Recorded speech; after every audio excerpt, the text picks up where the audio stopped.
Okay. Good evening everybody, welcome back. यानी पुनः स्वागत है। पुनः क्यों? पहले कब हुआ? पहले कल हुआ था, इसलिए पुनः हुआ। कल तक जो भी हम पढ़ रहे थे आज उससे आगे बढ़ी। कल हमने 2-3 अच्छी अच्छी बातें पढ़ी। देखो, रामायण, सराका इंडिका, एक पौधे का जिक्र, सीताशोक, महाभारत में एंथोसिफिलस कदम्बा, क्या नाम था? फिर हमने हिस्ट्री ऑफ हॉर्टिकल्चर में एक और देखा, पोइट कालिदास ने उसने नाटक में माधवी लता का ज्यादा जिक्र, हिप्टेज बेंगालेंसिस, क्या नाम था? After that king Hyder Ali ने कौन सा गार्डन बनाया? लाल बाग गार्डन उद्यान, बेंगलोर के अंदर। ओके। फिर हमने पढ़ा ये हॉर्टिकल्चर सब्जेक्ट के बारे में, जो लिखित रूप में 17वीं शताब्दी में एक तो पीटर लोरेनबर्ग और एक था एडवर्ड फिलिप, इन्होंने अपने ट्रेटाइज और जो एक किताब थी the new word of English words, उनमें ऐसा कहा। ऐसा कोई इंपॉर्टेंट प्रश्न कभी आता है, कभी नहीं आता। ऐसा ये थोड़ा हिस्टोरिकल हम एक पृष्ठभूमि बनाने का प्रयास कर रहे थे। अच्छी बात। सो गाइस, इसी कड़ी में आगे बढ़ते हुए हम बात करें तो हॉर्टिकल्चर एक कौन सी लैंग्वेज का शब्द है? लैटिन भाषा के दो शब्दों से मिला है, होर्टस प्लस कल्चरा या कल्चर, जिसका मतलब है गार्डन और टू कल्टीवेट, यानी गार्डन क्रॉप्स के कल्टीवेशन को कहते हैं। ऐसी फसलें जो गार्डन में उगाई जाती थी उनके कल्टीवेशन को ही हम हॉर्टिकल्चर कहते हैं। अच्छी बात। एक जनरल नॉलेज की चीज और बता रहा हूं, खाली जनरल नॉलेज, बाद में और बात करेंगे। मसाले होते हैं, मसाले, स्पाइसेस, ये दो प्रकार के। एक शब्द तो आता है स्पाइसेस, एक शब्द आता है कॉन्डिमेंट्स। क्या है ये? बिल्कुल जनरल नॉलेज। तो कभी कभी प्रश्न आता है कि ये जो कॉन्डिमेंट्स है ये तो आपके खाने के अंदर टेस्ट ऐड करता है। क्या ऐड करता है? टेस्ट। और ये ऐड करता है अरोमा यानी सुगंध, और फ्लेवर, क्या ऐड करता है? फ्लेवर। ये एक जनरल नॉलेज बता है। मतलब कॉन्डिमेंट्स भी मसाले ही होते हैं। मसाले ही दो प्रकार के होते हैं, कुछ तो मसाले, कुछ condiments. Condiments are also spices. इनको तो हम टेस्ट के लिए मिलाते हैं, टेस्ट। और ऊपर वाले को हम किसके लिए मिलाते हैं? Aroma, flavour. जैसे इलायची है, हमने अरोमा के लिए, सुगंध के लिए मिलाई, इस प्रकार से। तो ये, अब इसको याद रखने की एक ट्रिक से याद रखना, टीसी। कैसे याद रखोगे? टीसी, बस TC. Taste condiment, taste condiment. मतलब कॉन्डिमेंट क्या ऐड करता है खाने में? टेस्ट। ये पीजी के एग्जाम में आता है, कंफ्यूज हो जाते हैं बस। तो टीसी से याद रख लेंगे, टेस्ट कॉन्डिमेंट्स। क्या याद रखोगे? अच्छी बात। चलो आगे बढ़ने को हम लोग बोलते हैं लेट्स मूव फॉरवर्ड। क्या कहते हैं? चलिए, तो लेट्स मूव फॉरवर्ड में हम बात करते हैं आगे। अब हॉर्टिकल्चर की शाखाओं पे बात कर रहे थे। पोमोलॉजी, पोमम प्लस लोगस, यानी कि फ्रूट और उसकी स्टडी। तो फ्रूट की स्टडी को पोमोलॉजी। दूसरा ओलेरिकल्चर, ओलेरिस प्लस कल्चरा। पोमोलॉजी में लैटिन प्लस ग्रीक, ओलेरिकल्चर में लैटिन प्लस इंग्लिश। तो ओलेरिस प्लस कल्चर, यानी ओलेरिस का मतलब तो था गमले के अंदर हर्बेसियस प्लांट को उगाने को ही ओलेरिकल्चर कहते हैं। बाकी सब्जी विज्ञान को ओलेरिकल्चर और फल विज्ञान को पोमोलॉजी। अब आगे तीसरी जो हॉर्टिकल्चर की शाखा है स्टूडेंट, उसको फ्लोरिकल्चर कहते हैं। क्या कहते हैं? तो फ्लोरिकल्चर कोई छोटी मोटी बात थोड़ी। तो फ्लोरिकल्चर को कहते हैं फूलों की खेती का अध्ययन। क्या है? फूलों की खेती का अध्ययन या फूलों की खेती। वैसे इस शाखा का नाम है फ्लोरिकल्चर एंड लैंडस्केप गार्डनिंग। क्या नाम है? Floriculture, landscape gardening. इसके साथ में ही पढ़ी जाती है।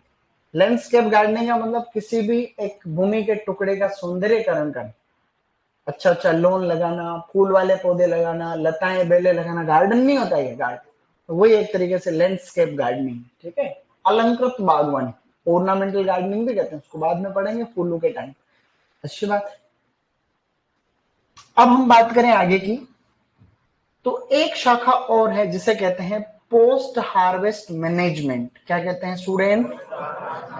पोस्ट हार्वेस्ट मैनेजमेंट, मैनेजमेंट आप इसको कह सकते हो तुड़ाई उपरांत प्रबंधन, तुड़ाई उपरांत उपरांत प्रबंधन। अब तुड़ाई उपरांत प्रबंधन से हम क्या समझते हैं, इसको पीएचएम कहते हैं, पीएचएम या पीएचटी। टी का मतलब टेक्नोलॉजी, पोस्ट हार्वेस्ट। दो प्रकार की ही तो टेक्नोलॉजी होती है, एक तो प्री हार्वेस्ट तुड़ाई से पहले, और एक पोस्ट हार्वेस्ट। किसी भी पौधे को बुआई करने से लेके फल आने तक प्री हार्वेस्ट टेक्नोलॉजी, फल तोड़ने के बाद में खाने तक पोस्ट हार्वेस्ट टेक्नोलॉजी, ये वाली शाखा जिसमें हम पढ़ते हैं फलों का परिरक्षण। क्या पढ़ेंगे, परिरक्षण यानी प्रिजर्वेशन। प्रसंस्करण, प्रसंस्करण बोले तो प्रोसेसिंग। मूल्य संवर्धन, वैल्यू एडिशन, है कि नहीं, ये सब चीजें पढ़ेंगे। आम है, कच्चा आम है, अचार बना दो उसका। पक्का आम है, पक्के आम को ही खा जाओ, जूस बना दो, और कोई अलग अलग प्रकार के उत्पाद होते हैं वो बना दो, वो सभी उसका प्रोसेस करके मूल्य संवर्धन ही कर। आलू 20 रुपए किलो, चिप्स 400 रुपए किलो, तो वैल्यू एड कर रहे हैं अपन, वैल्यू एडेड प्रोडक्ट बना है, वैल्यू एडिशन।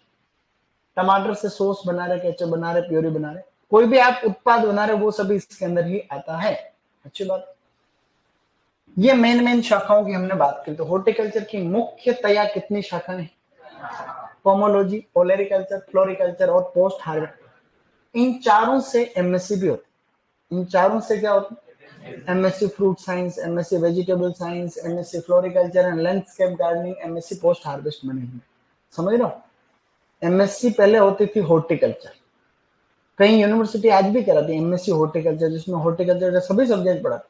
लेकिन भारत में 99% विश्वविद्यालय ऐसे हैं, जैसे उदयपुर आरसी, यहाँ हॉर्टिकल्चर अलग से नहीं, हॉर्टिकल्चर में भी अलग है। जैसे मैं पढ़ रहा हूँ माना कि तो मुझे एक सब्जेक्ट लेना पड़े, या तो वेजिटेबल लूंगा या फ्रूट लूंगा या फ्लावरिकल्चर, लैंडस्केपिंग या पोस्ट हार्वेस्ट। ये है, तो 4 शाखाएं इसमें। ये तो मुख्य शाखाएं हो गई। अब मैं हल्का सा और आपको बता रहा हूँ, ये अंग्रेजी में मैं कुछ शब्द लिखता हूँ ना, उसको देख करके कोई भी घबराएगा नहीं पहले तो, क्योंकि तुम घबराने वाले हो नहीं। तुम कोई घबराने वाली चीज हो क्या, तुम अपने लेवल को पहचानो, वो छोटी मोटी चीज थोड़ी ना हो। लेवल हो तुम लोग, टॉप तो नहीं हो, लेवल है। तो पोमोलॉजी जो है, इसकी भी 3 शाखाएं हैं।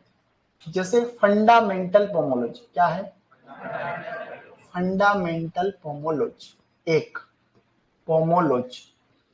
पोमोलॉजी का मतलब फल, तो फल से संबंधित ही हम बात कर रहे हैं। एक होती है कॉमर्शियल पोमोलॉजी, क्या है, कॉमर्शियल पोमोलॉजी, अच्छी बात। एक है systematic pomology, systematic pomology.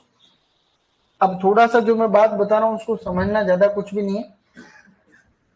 Pomology का मतलब क्या है, फ्रूट, फलों के लिए कैसी जलवायु चाहिए, कैसी मृदा चाहिए, वो किसमें अध्ययन करेंगे। फंडामेंटल का मतलब तो मूलभूत आवश्यकता क्या है, उसके बाद इंपॉर्टेंट नहीं।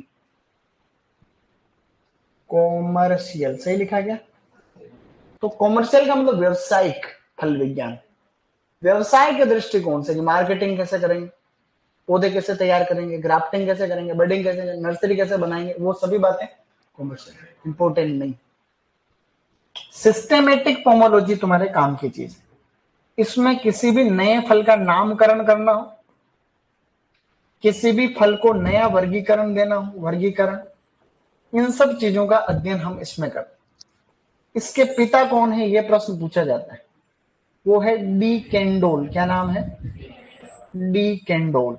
याद रहना चाहिए कि सिस्टेमेटिक पोमोलॉजी के पिता कौन है, तो सिस्टेमेटिक पोमोलॉजी, सिस्टेमेटिक्स नई बात नहीं है। देखो यूं है, पता चला तुम्हारे गांव में कहीं काकड़ में घूम रहे हो, काकड़ जंगल को बोलते, काकड़ जी क्या आएगा तुम्हारे, काकड़ किसको, भूत बबूलिया किसको, प्रश्न आया हुआ पहले डबल कि बबूलिया किसको है, बबूलिया जो ना, बबूलिया चक्रवात टाइप में शब्दावली आती है राजस्थानी शब्द।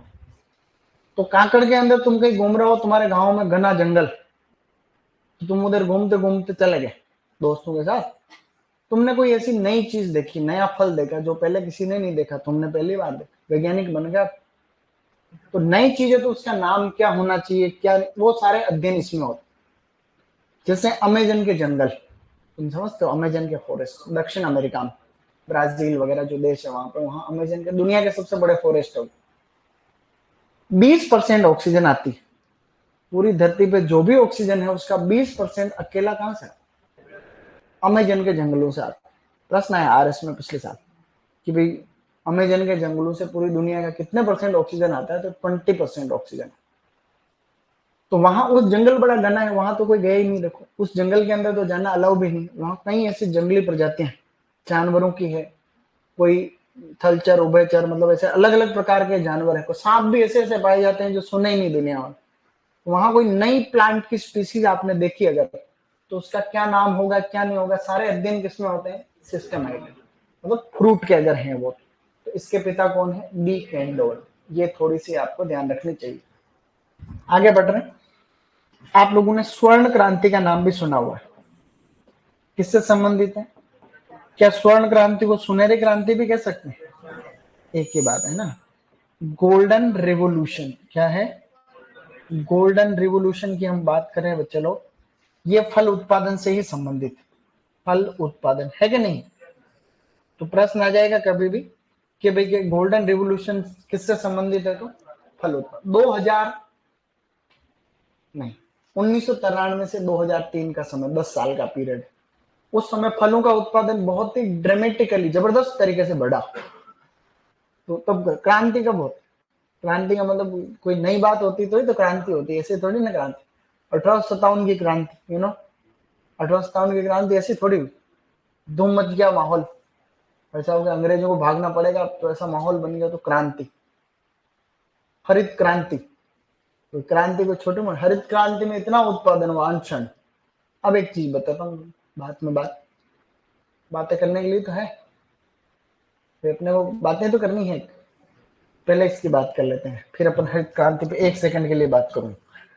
तो स्वर्ण क्रांति जो है, इसके पिता कौन है, ऐसा प्रश्न आता है। तो इसके पिता है डॉक्टर के एल चड्डा, डॉक्टर के एल चड्डा, समझे? डॉक्टर के एल चड्डा व्यक्ति का नाम है जो कि पिता कहलाते। ये इन्होंने एक किताब भी लिखी थी, बताओ कौन सी, हैंडबुक ऑफ हॉर्टिकल्चर। कौन सी लिखी है?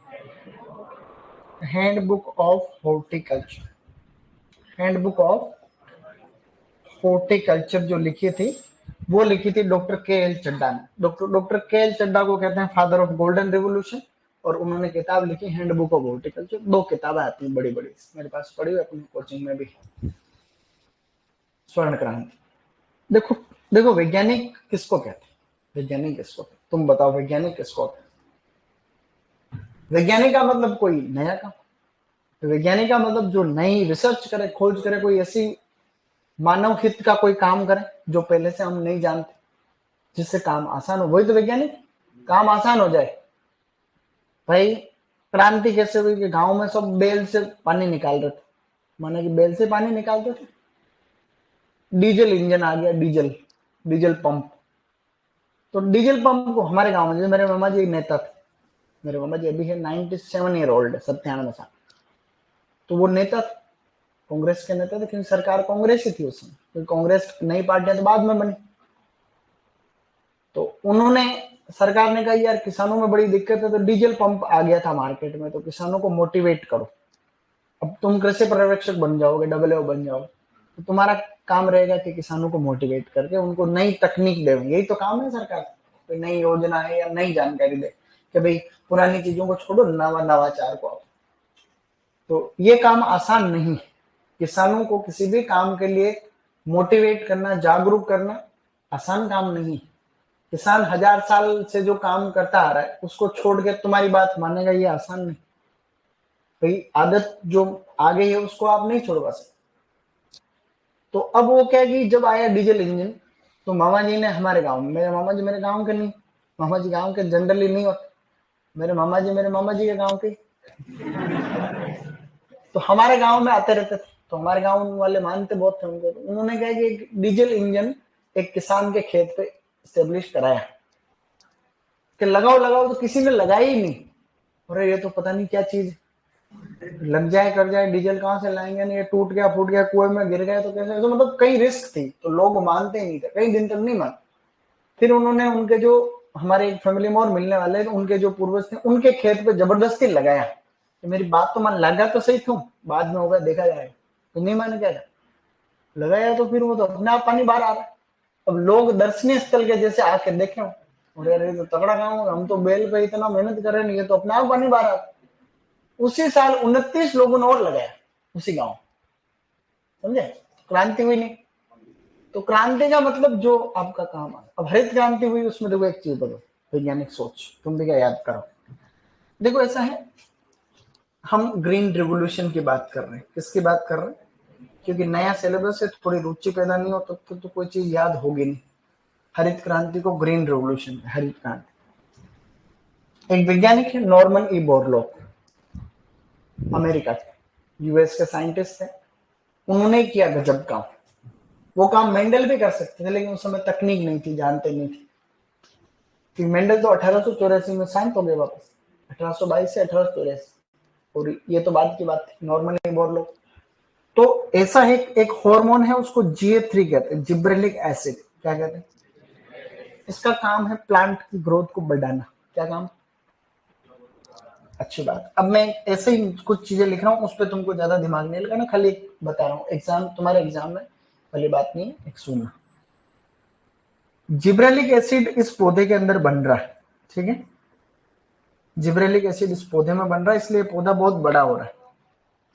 हरित क्रांति के जस्ट पहले तक जो भारत में गेहूं होता था वो इतना बड़ा था, प्लांट कितना बड़ा था, बहुत बड़ा, उसके ऊपर ये बाली भी आती थी, जो गेहूं की बाली होती नहीं होती, स्पाइक, स्पाइक बोल, स्पाइक ही बोल।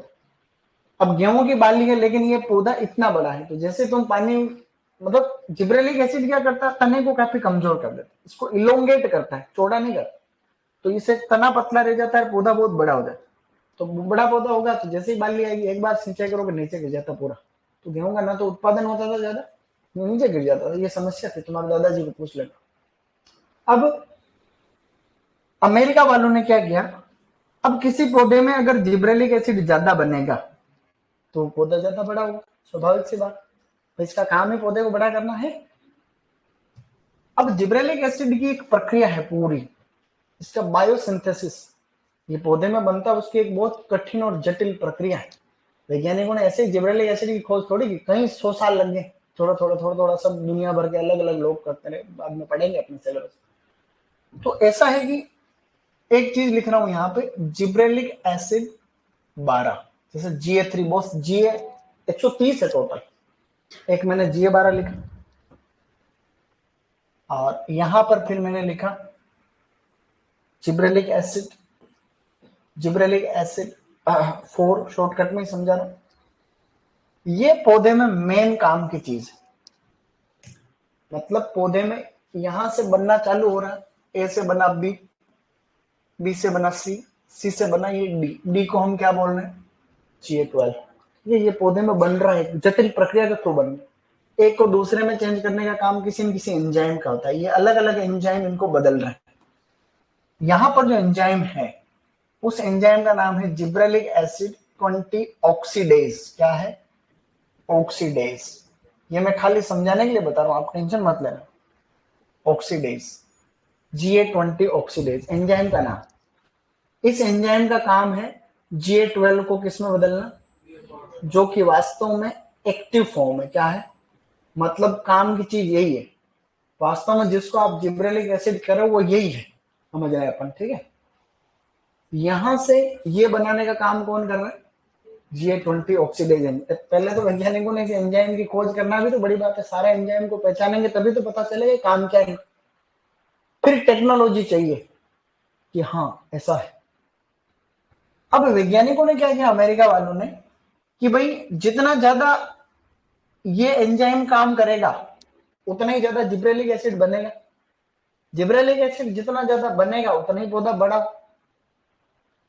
तो वैज्ञानिकों ने क्या किया, इस एंजाइम को साइलेंट कर दिया। क्या कर दिया, साइलेंट को कहते हैं म्यूट करना। क्या कहते हैं, फिर ऐसे जो म्यूटेंट हो चुका उसको म्यूटेंट कहता है। तो इस एंजाइम को म्यूट कर दिया, जेनेटिक इंजीनियरिंग के थ्रू इसको क्या कर दिया, म्यूट, साइलेंट कर दिया। अब ये काम नहीं कर रहा, तो क्या ये इसमें बदले, नहीं बदले। या इसको धीमा कर दिया तो धीरे धीरे बने, कम बने। जिब्रेलिक एसिड कम बनेगा तो क्या पौधा लंबा होगा, पौधा ड्वार्फ रहेगा। तो सबसे पहले अमेरिका से आई सेमी ड्वार्फ और ड्वार्फ वेराइटीज, जिसमें नोरिन 10, डीजीयूजी, आपके ये अलग अलग प्रकार के जो जीन थे उनके माध्यम से चीजों को कंट्रोल किया। लर्मा राजो, सोनारा 64 पहले वेराइटी आती थी, अमेरिका से खरीद के लाते। तो अब अगर नॉर्मली बोर लोग इतना दिमाग नहीं लगाते तो क्या हरित क्रांति होती, दुनिया भर में हो।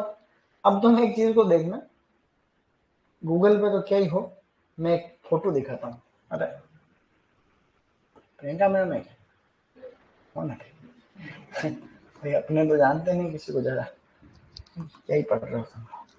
क्या लिखना है यहाँ पे, नॉर्मन ई बोरलॉग, नॉर्मन लिखना है, नॉर्मन। अपन टाइम ले रहे हैं लेकिन कोई बात नहीं, ऑनलाइन वाले बच्चे कृपया शांति से देखें। नॉर्मन ई बोरलॉग एक्सपेरिमेंट, लेकिन वो फोटो गूगल पे आवे तो ही बात बने। अच्छा ये यूट्यूब है ना, तो अपन एक काम करें, इसको कॉपी करो, यहाँ पेस्ट करो, इसको गूगल बाबा के इधर पेस्ट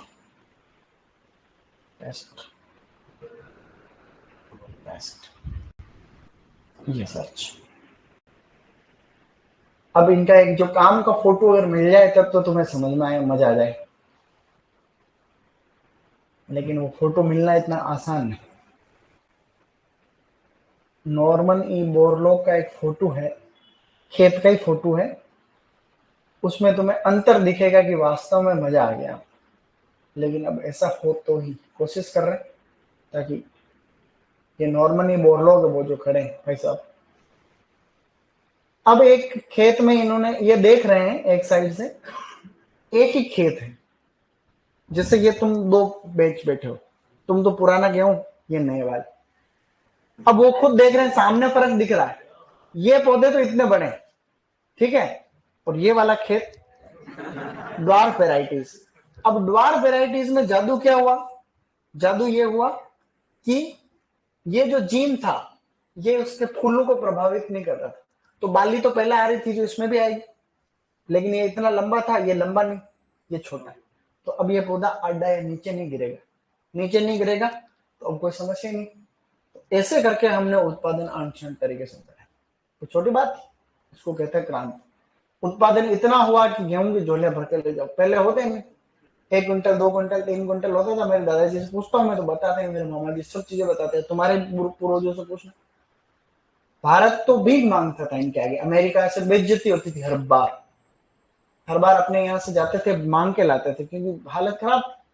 ये सब बातें हरित क्रांति के बाद में, अब ये सोच क्रांतिकारी नहीं है क्या, अब काम तो इतना ही था, लेकिन वहां तक पहुंचने के लिए कई तरीके का ज्ञान भी तो होना चाहिए, जेनेटिक्स का ज्ञान चाहिए, ब्रीडिंग के ब्रीडर थे सब आपको, हाँ, फिर अंदर से समझ भी होनी। अब आज तो टेक्नोलॉजी कहाँ से कहाँ चलेगी, आप किसी भी जीन एडिटिंग कर सकते हो बहुत सुपर फास्ट तरीके से, ये कोई छोटी बात नहीं, ये क्रांति। ऐसे ही कहीं करके कई बातें और बनी, दूध का उत्पादन इतना बड़ा श्वेत क्रांति हो, है कि नहीं ऐसे। तो ये होती है क्रांति। चलिए आगे बढ़ रहे हैं अब धीरे धीरे हम और कुछ एक जनरल नॉलेज का क्वेश्चन पूछना हो तुमको, ठीक है, तुम तो ये याद रखो। चलो बताओ, केसर क्रांति का संबंध किससे है, बताओ, जिसने पहले क्लास ली मेरी, मैंने पहले बताया। केसर क्रांति को बोलते हैं सेफ्रॉन रेवोल्यूशन, सेफ्रॉन रेवोल्यूशन। इसी को भगवा क्रांति भी कहते हैं, भगवा क्रांति है। बताओ किससे संबंधित है, मसाले से है, ये है सोलर ऊर्जा से, सोलर एनर्जी, सौर ऊर्जा, जानते हो सौर ऊर्जा, सौर ऊर्जा से संबंधित है, याद रखना, केसर क्रांति सौर ऊर्जा से संबंधित। भारत सरकार की वो योजना जो सोलर ऊर्जा को समर्पित है या उसके माध्यम से भारत में पूरा सरकार की तरफ से काम होता है, उस योजना का क्या नाम है? क्या हुआ? भगवा क्रांति को ही केसर क्रांति कहते हैं, ठीक है। और ये सौर ऊर्जा से संबंधित। लेकिन एक इसी से संबंधित बात बता रहा हूं, हालांकि ये क्रांति अलग चीज है, वो अलग चीज है। एक योजना बता रहा हूं, भारत सरकार की स्कीम योजना है। उस योजना का नाम है पीएम कुसुम। क्या नाम है? के यू नहीं, खाली कुसुम नहीं, पीएम कुसुम। पीएम पीएम कुसुम। अब हो सकता है कि कईयों को कुसुम तुरंत याद हो जाए, और एक योजना अलग और है, उसका नाम है पीएम किसान। पीएम किसान। इन दोनों योजनाओं की शुरुआत 2019 में हुई थी, 2019 में। लेकिन ये खाली ऊपर वाली योजना है ना, ये वाली, यही सौर ऊर्जा सब। इसके पूरा नाम लिखवाऊंगा बाद में, इसका पूरा नाम ऊपर ही ऊपर कोने में लिखवाऊंगा। एक बार रिपीट करना मेरे साथ। प्रधानमंत्री किसान ऊर्जा सुरक्षा एवं उत्थान महाअभियान। प्रधानमंत्री किसान ऊर्जा सुरक्षा एवं उत्थान महाअभियान। रिपीट करो, देखो वापस सुनना मेरे। प्रधानमंत्री भाई है किसान ऊर्जा सुरक्षा एवं उत्थान महाअभियान। अब रिपीट करो, किसान ऊर्जा सुरक्षा, किसान ऊर्जा सुरक्षा एवं उत्थान महाअभियान। वंस अगेन, किसान ऊर्जा सुरक्षा। ठीक है, तो योजना तुम्हारे सिलेबस में है, योजनाएं भी है, तो थोड़ा थोड़ा आइडिया लेते रहेंगे लास्ट तक, तो कहीं कुछ जानकारी हो जाएगी। ये किससे संबंधित है? सौर ऊर्जा। इसमें 3 कंपोनेंट है, component A, component B, component सी।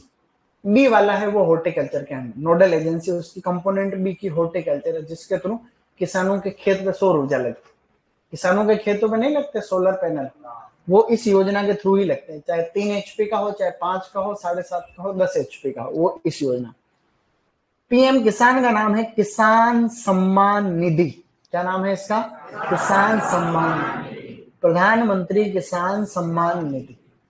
इसमें किसानों को वो 2-2 हजार रुपए मिलते, तुम्हें पता। एक सीजन के 2 हजार रुपए, तो एक साल के 6 हजार रुपए। अभी राजस्थान की सरकार उसमें 2 हजार रुपए और मिला रही है, तो 8 हजार। तो 6 हजार रुपए सालाना तो केंद्र सरकार दे रही, और 2 हजार रुपया राजस्थान सरकार, तो टोटल हो गए 8 हजार। तो ये दोनों योजनाओं के नाम बाद में ऊपर ही ऊपर हम लोग इसको लिख लेंगे। अब हम थोड़ा, चूंकि अपन शुरुआती दौर में ही है, तो हम थोड़ा विषय को समझ के ही चल रहे हैं। तो उद्यान विज्ञान का महत्व क्या है? हॉर्टिकल्चर को मैं यहाँ पे क्या बोल रहा हूं? बागवानी। क्या बोला मैंने? तो बागवानी का महत्व क्या है? क्यों हॉर्टिकल्चर आजकल बड़ा इंपॉर्टेंट होता जा रहा है भारत की अर्थव्यवस्था में भी और हर चीज में? तो इसके महत्व के पीछे कई लॉजिक है।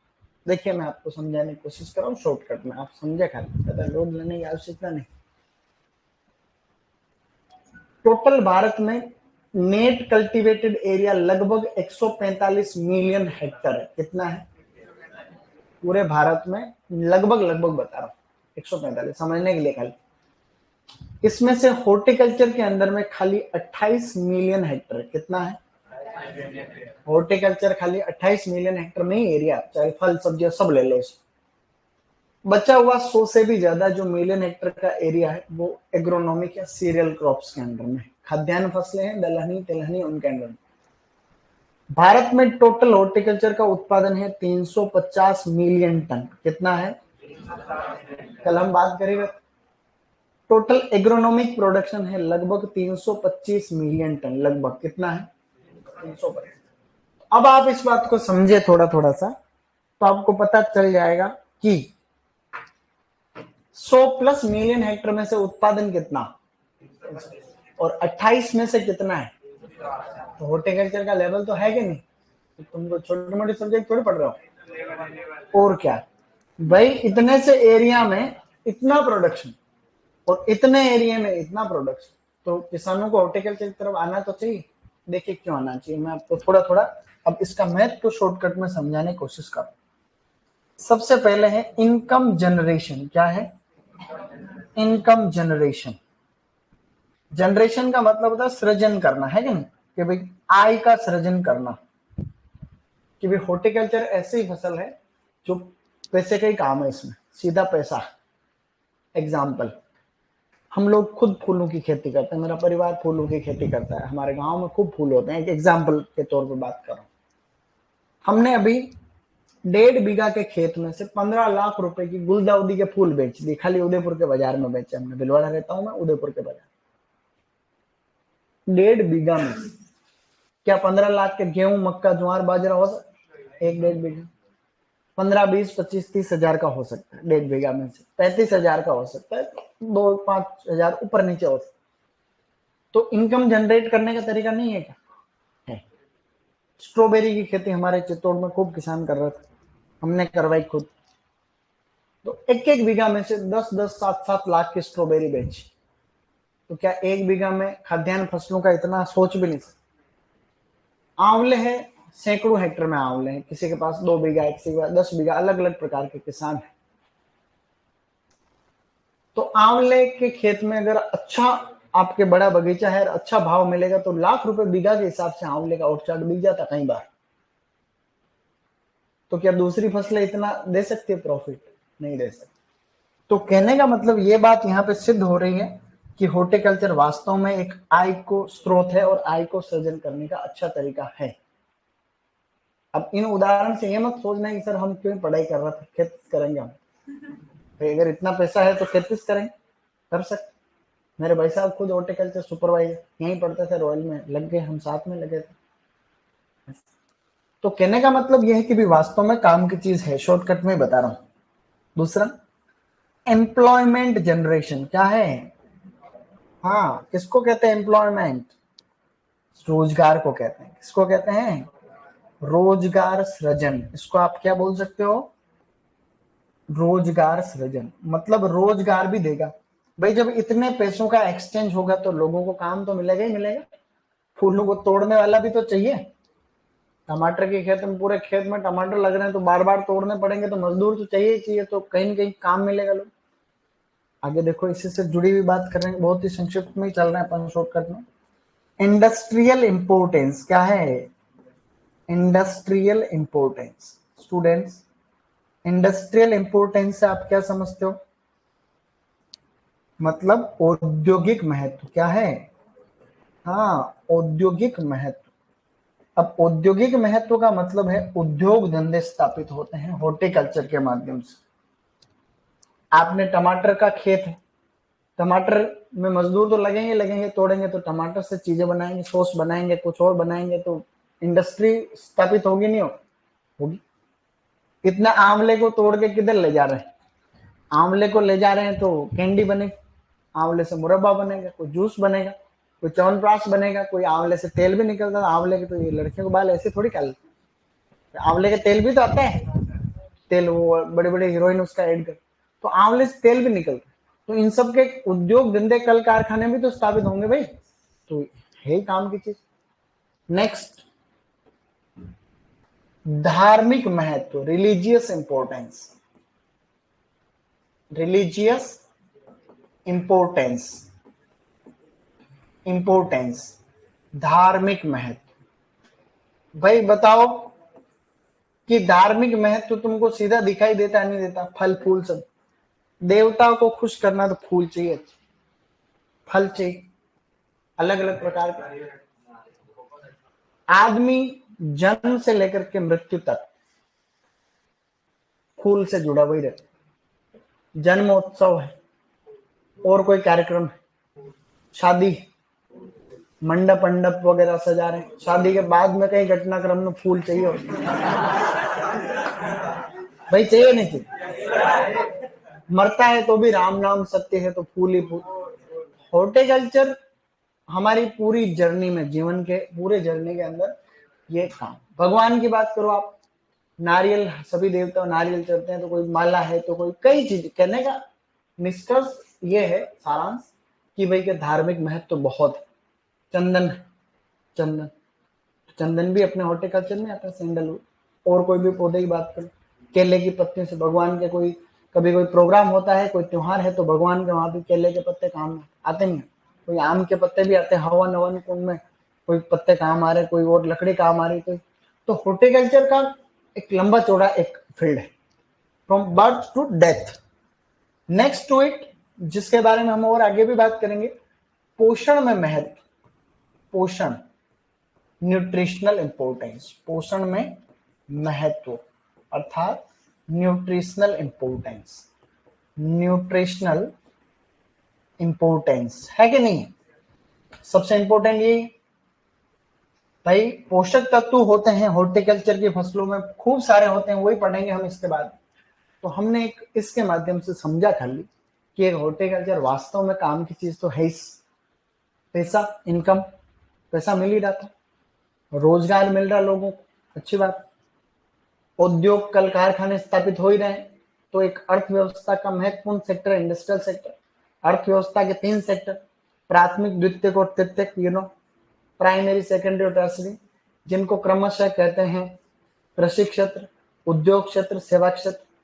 तो कृषि क्षेत्र को प्राथमिक क्षेत्र कहते हैं। भाई किसी भी अर्थव्यवस्था के 3 सेक्टर ही तो होते हैं, प्राइमरी, सेकेंडरी, यानी प्राथमिक, द्वितीय, तृतीयक। प्राथमिक को कृषि क्षेत्र कहते हैं, कच्चा माल निकलता है उधर से सारा। दूसरा आता है औद्योगिक क्षेत्र यानी इंडस्ट्रियल या मैन्युफैक्चरिंग सेक्टर, जहां पे चीजें बनती।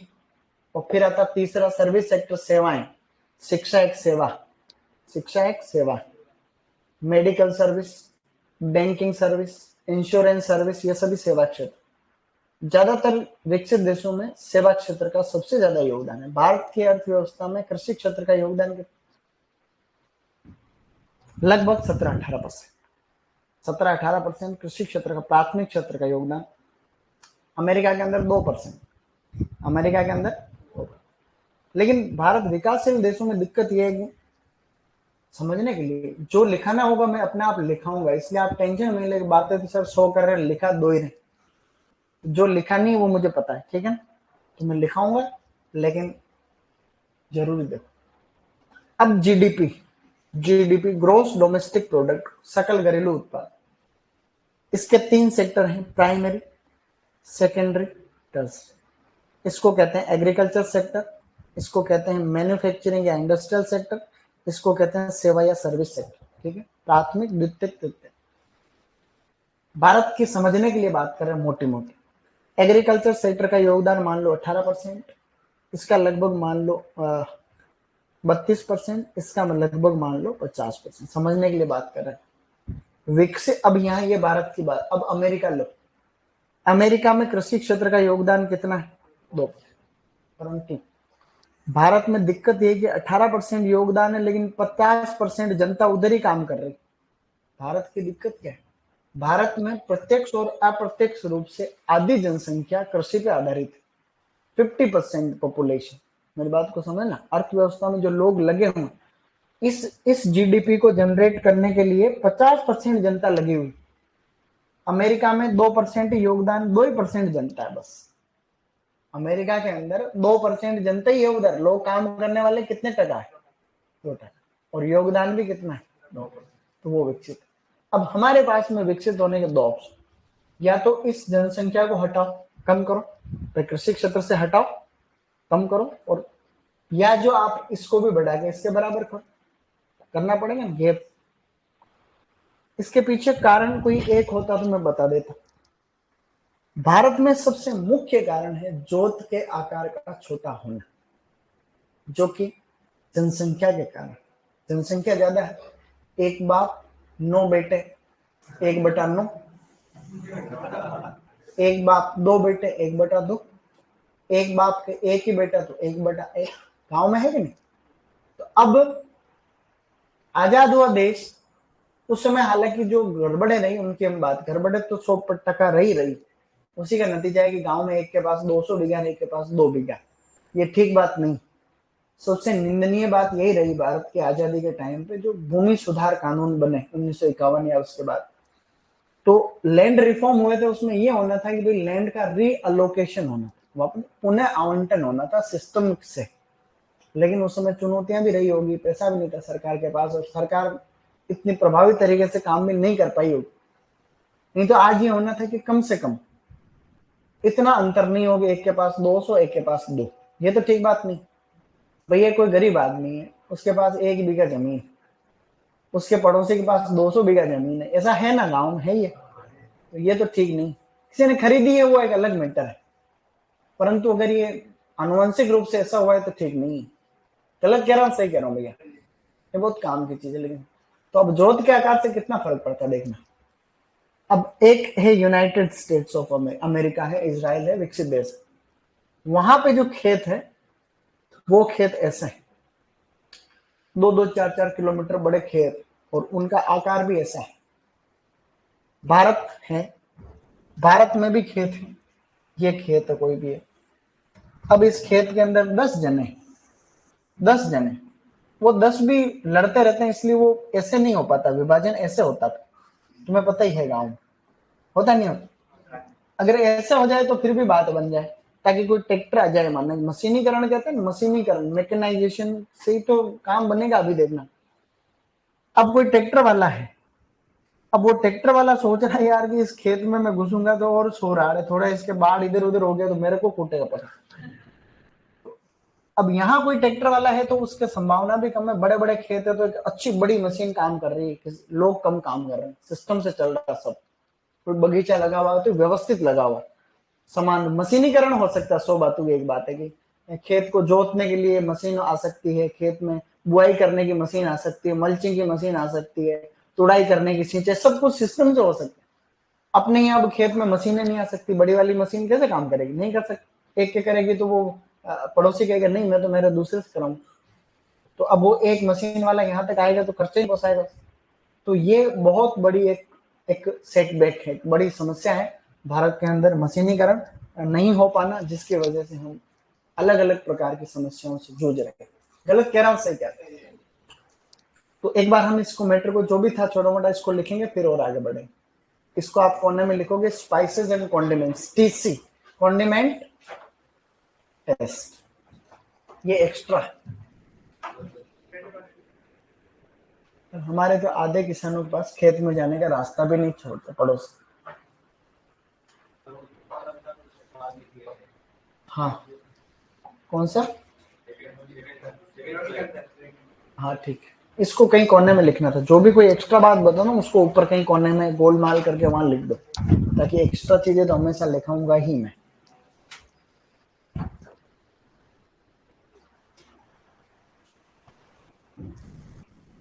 सर हमारे भी 2 बीघा जमीन है, बिना नौकरी शादी भी नहीं होगी।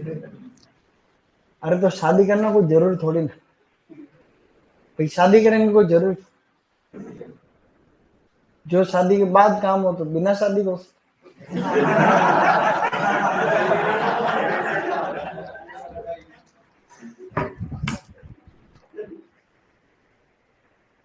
ये गड़बड़ हो रहा है,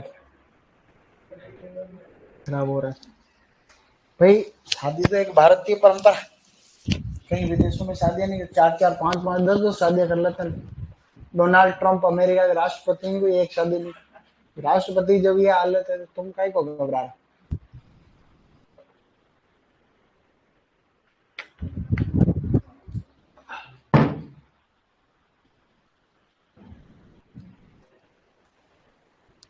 जल्दी जल्दी लिखना है ना भाई। शादी तो एक परंपरागत रूप से हमारे पूर्वजों ने एक व्यवस्था बनाई थी, जिसके भी कई लाभ और हानियां दोनों। सर आपने मेरी आंखें खोल दी है, आंखें तो तेरी बेटा पहले ही खुली हुई है, तुम सब जानते हो, तुम खाली नहीं जानने का दिखावा करते हो, जानते बेटे सब। अगर इतने ही भारत के भोले होते तो जनसंख्या में टॉपर नहीं होते, तो हम भोला होने का दिखावा करते हैं थोड़ी क्या? गलत है कि सही? तो हम क्या एक्टिंग करते भोले होने कि हम तो, मेरे से बोला कोई नहीं, क्योंकि पता नहीं बोला पड़ा होता 2 भैंसों का दूध। तुमने देखा बोला पड़ा 2 भैंस, एक कहावत है राजस्थान।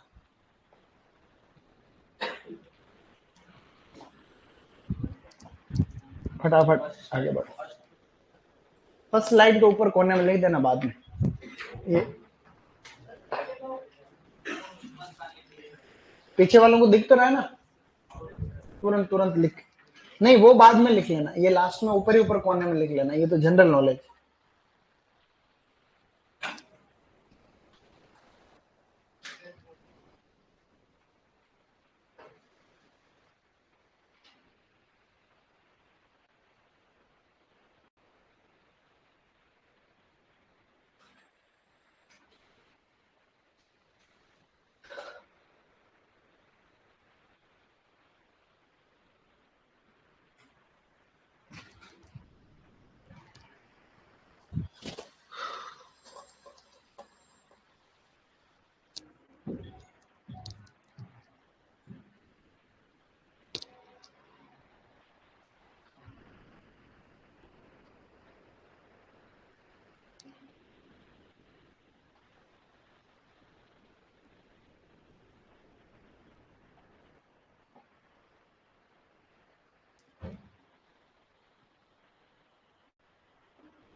सर ठीक है, मुझे अब शादी की चिंता नहीं होगी।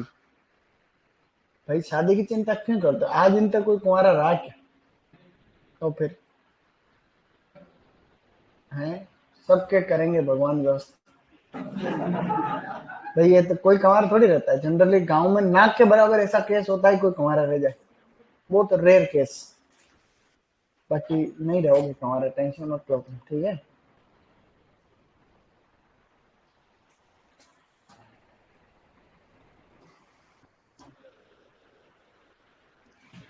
और तुम्हारी चिंता करने से कोई फर्क पड़ता भी है तो फिर कर लो चिंता, कि तुम्हारी चिंता करने और नहीं करने से क्या ही फर्क पड़े। ऐसा तो नहीं यार वो लड़का बहुत टेंशन में है, कोई बाप ये थोड़ी सोचा है कि लड़की दे दूं इसको, बड़ी टेंशन में चल रहा है, ऐसा तो होगा नहीं। तो काम करो, काम करो, व्यापार करो, नौकरी करो, है कि नहीं? काम करना पड़ेगा तुमको आजकल, बिना काम के कुछ नहीं भैया। मेहनत करना जितना जल्दी सीख लोगे उतना सुखी रहोगे आने वाले टाइम। 30 साल की उम्र तक अगर जिसने दबा के मेहनत कर ली खूब, उसके बाद उसका जीवन बड़ा आसानी से निकलता है। जिसने 30 साल तक मजे कर लिए उसके बाद में फिर उसको मेहनत करनी पड़ती है, आपने देखा होगा। अब 60-60, 65-65 साल की उम्र में लोगों को खेतों में ज्यादा काम करना पड़ता है, पड़ता ही है, मजबूरियां रहती है कई बार। लेकिन अगर ये चीज हमारे जल्दी समझ में आ जाए और 30 साल तक तुम अच्छी मेहनत करके एक अच्छा पैसा कमा लो तो बाद में जीवन कहीं ना कहीं आसानी से निकलता है, सत्य बात है। नहीं, ये सत्य बात। लेकिन अगर आप 30 साल तक मजे कर लिए तो फिर आपको, जब फिर धीरे धीरे क्या होता है, शरीर साथ नहीं देता, तो फिर आपकी मजबूरी रहती है कि आप घर पे बैठ नहीं सकते। घर पे बैठोगे तो बाल बच्चों को क्या खिलाओ, लुगाई को क्या खिलाओ, तो जिम्मेदारी आती है। लुगाई भी कहती है कि जिंदगी निकल गई पूरी, एक साइकिल पे जाते जाते हैं, एक मोटरसाइकिल तो ले लो, मोटरसाइकिल ले लो, कार तो ले लो। कार भोपाई के भोपाई जाने, कार कैसे ले, कैसे लगते? एक बात बता रहा हूँ, उदाहरण तुम्हारे लिए नहीं, एक सामाजिक परिदृश्य। तो इसलिए अभी तुमको समझदारी से काम करने की आवश्यकता है। इन दोनों की छूटा थोड़ी किसी की। तो फटाफट लिखो ना भाई, बातों पे ध्यान नहीं देना, ये तो चलती रहेगी।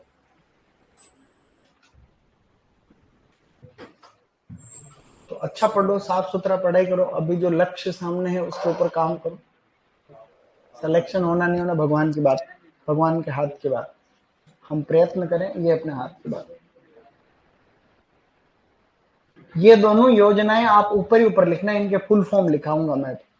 ये दोनों जो लिखी ना 19 वाली, याद तो रखनी है, सौर ऊर्जा लिख लेंगे इसके आगे, लेकिन ये दोनों ऊपर कहीं लिख लेना, कहीं पर भी लिखो, फुल फॉर्म लिखाऊंगा अभी, दोनों योजनाओं की फुल फॉर्म लिखाऊंगा।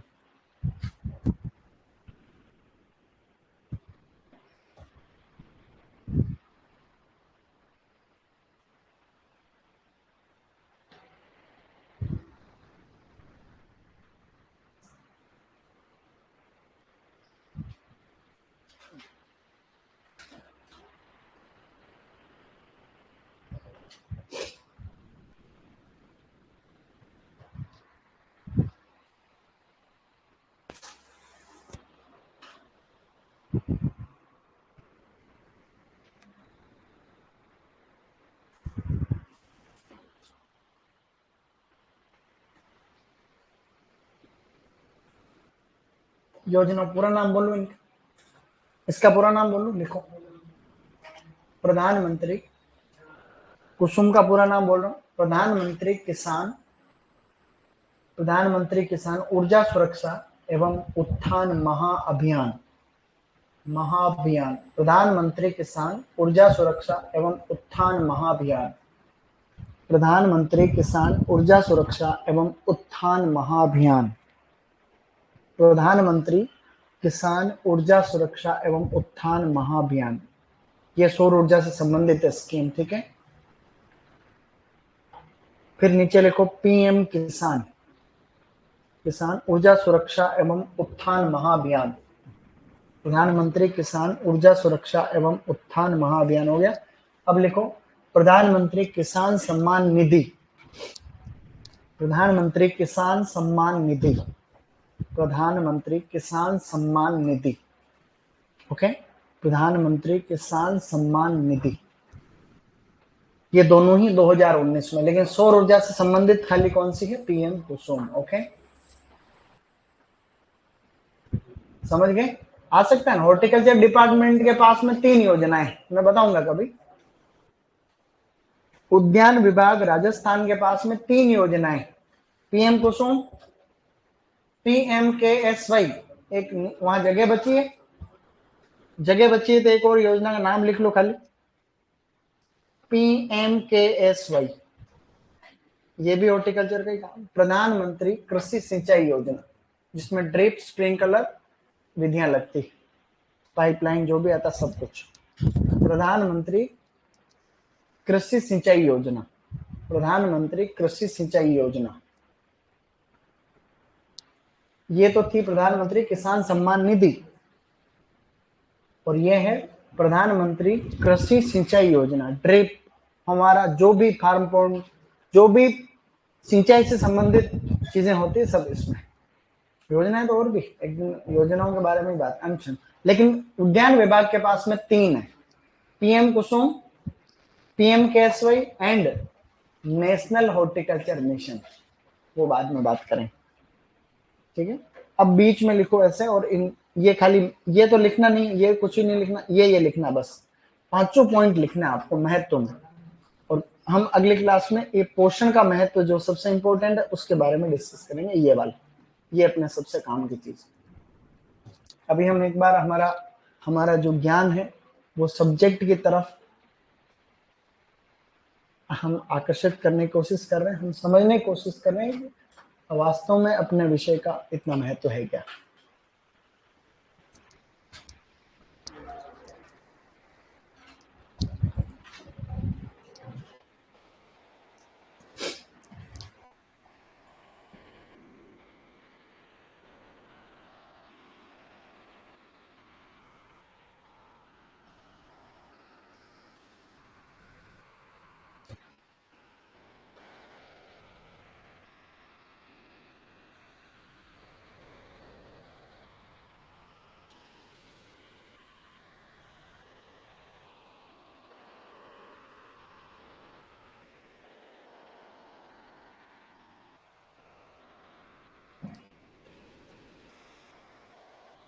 ये पूरा लिखना है जो बोर्ड पे लिखा हुआ है।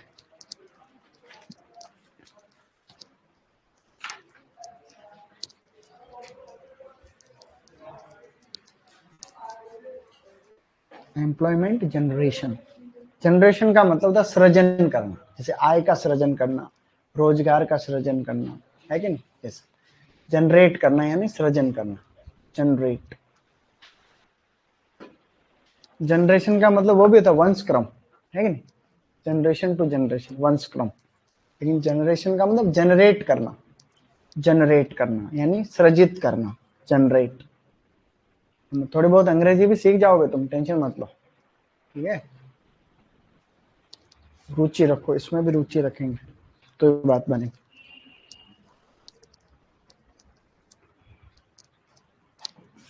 चीजें समझ में आ रही है थोड़ी थोड़ी, ठीक है, इतना ही है, कुछ और खास नहीं।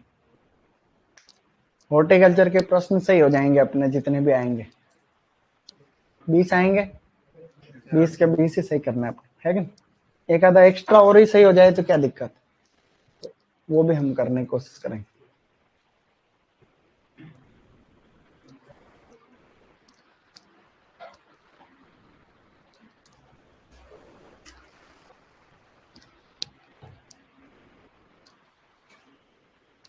हो गया सभी के।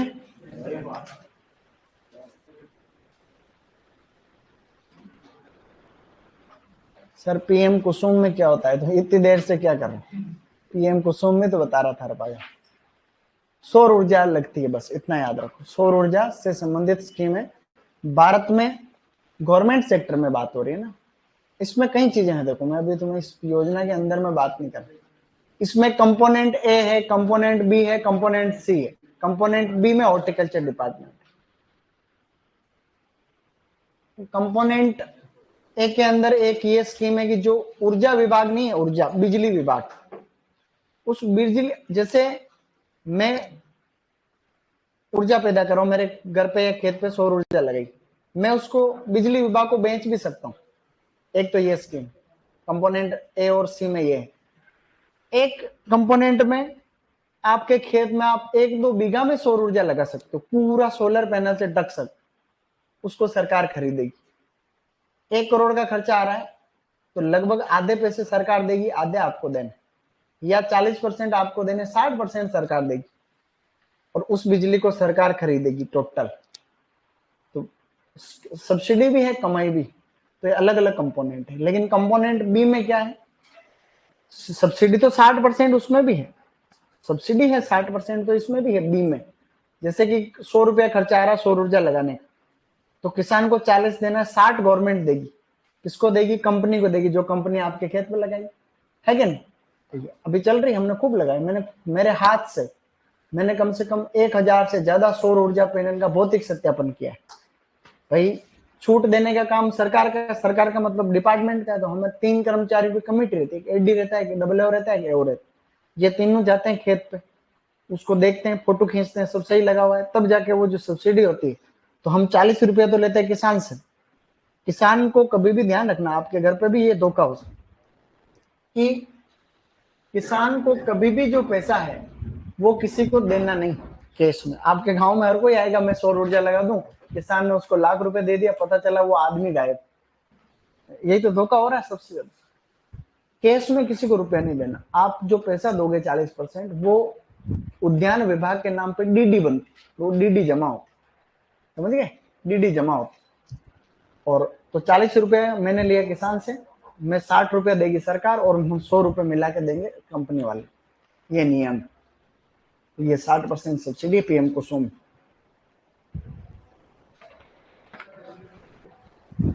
ओके, तो आज के लिए काफी है। अब हम गति प्रदान करेंगे कल से थोड़ी।